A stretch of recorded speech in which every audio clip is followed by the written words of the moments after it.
తెలుసు గంగపట్నం సారమ్మ అంటే అందరికి తెలుసు.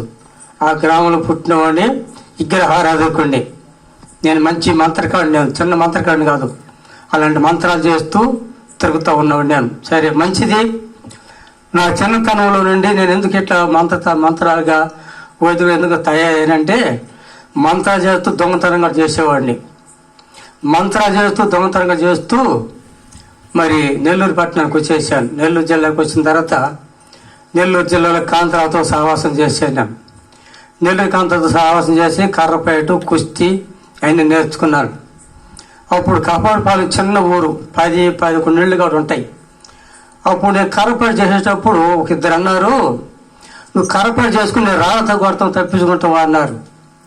మీరు రాళ్ళతో కొడతాను మీరు కొట్టండి అన్నాను. అప్పుడు 2 కర్రలు తీసుకొని 2 కర్రలు తెప్పుతా ఇట్లా రాళ్ళతో కొడుతుంటే ఒక రాయిగా నా దగ్గరలేదు. దేవుని స్తోత్రం. అలాంటి ఫైట్ చేసి అన్ని చేస్తా ఉన్నాను. సరే మంచిది. నా ఆరంభ దశలో అందరికీ బంధువులు ఉన్నారు, నాకు బంధువులు లేరు, అన్ని అందరూ చనిపోయారు. నాకు వెనక అమ్మ నాయన కానీ, తల్లిదండ్రులు కానీ, తోగుట్టు కానీ, అన్నల తమ్ముడు కానీ, బంధుత్వం ఎవరు లేరు, అందరూ పైకి వెళ్ళిపోయేశారు. మా కుటుంబంలో నేను ఒక్కడే భూమి మీద ఉన్నాను. ఎందుకునంటే ఆయన సేవ చేయటానికి ఉన్నాను. ఆ తర్వాత నేను యేసుప్రభుని నమ్ముకున్నాను. విద్యలన్నీ చేసుకుంటూ యేసుప్రభుని నమ్ముకున్న తర్వాత ఆ ఉన్నోళ్ళు నన్ను కొట్టి తరివేశారు. ఎందుకంటే కులంలో పడ్డానని, కులం తక్కువ పడ్డానని నన్ను కొట్టి తరివేశారు. కొట్టి తరివేసిన తర్వాత నేను అక్కడి నుంచి నడుచుకుంటా, అప్పుడు బస్సులు లేవు, కరెంటులు లేవు, ఏమీ లేవు. నేను నడుచుకుంటా కోవూరుకు వచ్చాను. కోవూరులోకి వచ్చి అక్కడి నుంచి నేను దేవుడిని నమ్ముకొని దేవుని సేవలు చేస్తాము. దేవుని యొక్క మహిమను మహిమపరుస్తూ దేవుని సేవ చేస్తూ ఉన్నాను. నేను ప్రభువుని నమ్ముకున్నది 80 సంవత్సరాలు నేను దేవుని నమ్ముకున్నాను. ఇప్పుడు నా వయసు 68 సంవత్సరాలు నా వయసు ఇప్పుడు.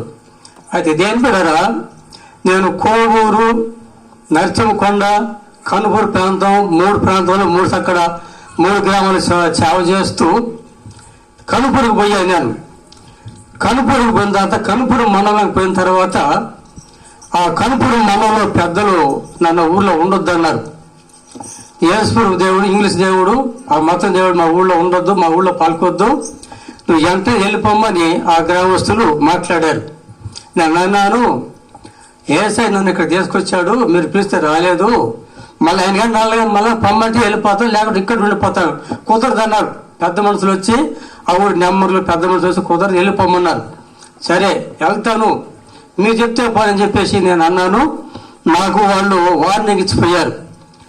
వాళ్ళు పెద్దలు 10 మంది దాకా ఉన్నారు, వాళ్ళతో 20 మంది పోతా ఉన్నారు, నాకు వార్నింగ్ ఇచ్చి పోతా ఉంటారు.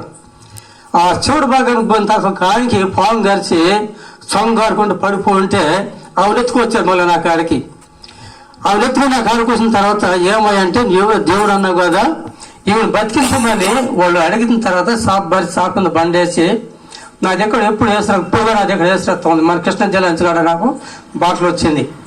ఆ వేస్తాతో ఆమెకు 2 బొట్లు వేసి ప్రార్థన 3 మాటలు ప్రార్థన చేస్తే లేచి కూర్చొని సొంగట దూచుకుంటా ఉండదు.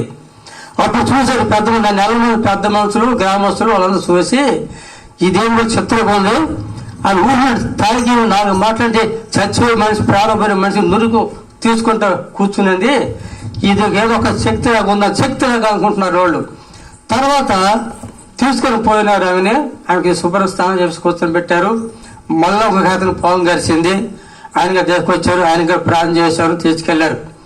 తర్వాత వాళ్ళు ఏం చేశారంటే, నాకు వచ్చి మందిరం ఇక్కడ కట్టుకోమని వెళ్ళమని చెప్పాలి. నాకు ఆడికి వచ్చి మందిరం కట్టుకోండి, ఈదికి పెట్టమని వాకిలి తీసుకొని ఈదికి పెట్టు వాకిలి అని చెప్పేసి, మీ కొడుకులకి మీకు పిల్లకాయలకి ఎంతకాలం అందరు స్థలాలు ఇస్తాను, అందరు స్థలాలు వేసుకుని ఇల్లు తెచ్చుకున్నామన్నా అని చెప్పి నాకు చర్చికి ఉండడానికి స్థలాలు ఆ ఊరు గ్రామస్తులు సిద్ధపరిచారు. ఊరు గ్రామస్తులు సిద్ధపరిచారు కానీ ఊళ్ళో నాకు నచ్చలేదు. అప్పటికే వెళ్ళమంటున్నారు. అప్పటికి వెళ్ళమంటుంటే నేను ఏం చెప్తానంటే, మీరు పొమ్మట్టి పోను అని చెప్తున్నాను. సరే ఒక దినం ఏం జరిగిందంటే, మీరు బాగా వినాలి. మా చిన్న కుమార్ చిత్తూరు జిల్లాలో ట్రైనింగ్ చేసి వచ్చినాడు.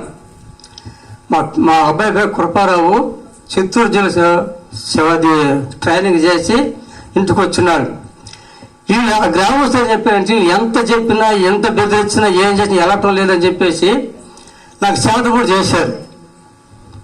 ఎంగడికి చేపలు ఎక్కువ, ఎంగటగిరిలో నాకు శాత కూడా చేశారు. 2 రోజులు చచ్చిపోయిన శాత కూడా చేశారు. 2 రోజులు చచ్చిపోయి శాత కూడా చేసినాడు. 2 రోజులు నా సత్య కాక వచ్చి నన్ను ప్రార్థన చేయమన్నాడు. దేవ స్తోత్రం, హల్లెలూయా.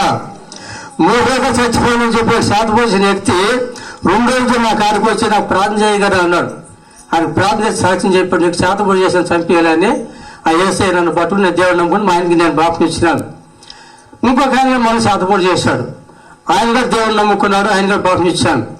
ఎప్పుడైతే ఇద్దరు మాంత్రికులు ఎప్పుడైతే దేవుడిని నమ్ముకున్నారో ఆ ఊరు 40 మందికి నేను బాప్తిసం ఇచ్చాను. దేవ స్తోత్రం, హల్లెలూయా. ఆ 80 మంది 40 మందికి నేను బాప్తిసం ఇచ్చి పరిచయం చేస్తున్నాను. ఇంకా కొంతమందికి నా మీద ఈసు కలిగింది, ఖర్చు కలిగింది, ఊళ్ళో తరివేలని ప్లాన్ వేసుకున్నారు. అప్పుడు ఏం జరిగిందంటే మా అబ్బాయి ట్రైనింగ్ ముందు కూర్చున్నారు కదా, మా అబ్బాయి మీద అపనిందలు వేశారు. మాకు తెలియదు, వాడికి తెలియదు, మాకు తెలియదు. అపనిందలు వేశారు. ఎందుకంటే ఒక అమ్మాయిని ఉంచుకున్నాడు, ఇవి కొట్టి తరివేయాలని ప్లాన్ వేసుకున్నారు. కొట్టితే వాళ్ళు అన్నారంట, వాళ్ళు అభిషేకం పొందులు ఉంటారు, కొట్టకూడదు అని అన్నారంట. సరే ఏం చేయాలనుకుంటే ఒక రాత్రి గారు వాళ్ళు మీటింగ్ పెట్టుకున్న, ఊళ్ళో జనం అంతా మీటింగ్ పెట్టుకుని ఇట్లా సభలో పెట్టుకొని ఆ సభలో మమ్మల్ని పిలిచారు. మా ఇంటికాడికి వచ్చి, అయ్యగారు మీ అబ్బాయిని చేసుకొని మీ భార్యని చేసుకొని సభకు రమ్మన్నారు. ఆ సభకు దేనికో అని మాకు తెలియదు, విషయాలు తెలియదు. మేము ముగ్గురం పోయేసే సభలో నిలుచుకుంటే ఆ గ్రామస్తులంతా కూర్చోరు. మధ్యలో పెద్ద పెద్ద పెద్ద ముద్దులు తగలేసి కూర్చో ఉన్నారు. అప్పుడు పోయి మేము అక్కడ నిలుచుకున్నాము. ఆ ఊరు పెద్ద మనిషి, గ్రామం పెద్ద, అదిగో పాస్టర్లు వచ్చినారు కానిమన్నారు. పాస్టర్లు వచ్చిన కానిమన్న తర్వాత మాకు ఇంకో ఇద్దరికి 4 మనుషులు తడిగుడ్డలతో పూజలు చేసుకొని మాకు ఎదురు నిలుచుకోండి. నేను కార్తాడు వాళ్ళకి మాకు ఎదురు నిలుచుకుని సాక్ష్యం మేము చూసే సాక్ష్య రీతిగా తడిగుడ్డలతో మాకు ఎదురు నిలుచుకున్నారు. వాళ్ళు సాక్ష్యం చెప్తారు, మేము చూసే సాక్ష్యం చెప్తున్నారు. ఆ విషయం మాకు తెలీదు.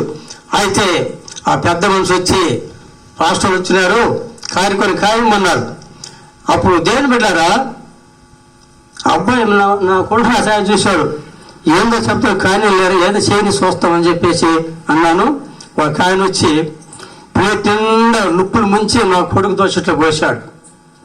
ప్లేట్ నిండా ముంచి నా కొడుకు దోషట్లో పోసాడు. 5 నిమిషాలు కింద పోయిద్దని చెప్పాను. 5 నిమిషాలు కింద పోయి అక్కడ అట్టే పట్టుకొని చేస్తే అయితే 5 నిమిషాలు ఇట్లా దోషట్లో పట్టుకొని అంటే అది చదవకపోతే ఇసరుతా ఉండాలి, కొయ్యలు ఇసరుతా ఉండాలి, అట్నే దోషట్లో పట్టుకున్నాడు. నేను వెళ్ళారా, దేవుడు ఎక్కడున్నాడంటే 10 మంది ఎక్కడ మధ్యలో యేసయ్య నిలబడుకొని ఉన్నాడు. ఈ దోషుడిని అసలు ముప్పులు నిగ మెరస్తా ఉన్నాయి. 5 నిమిషాలు అట్నే పట్టుకున్నప్పుడు కింద పోసేస్తాడు. కింద పోయిన నాకు ఎదురు తట్టుకోవడంతో 8 మంది ఉన్నాయి కదా, 8 మంది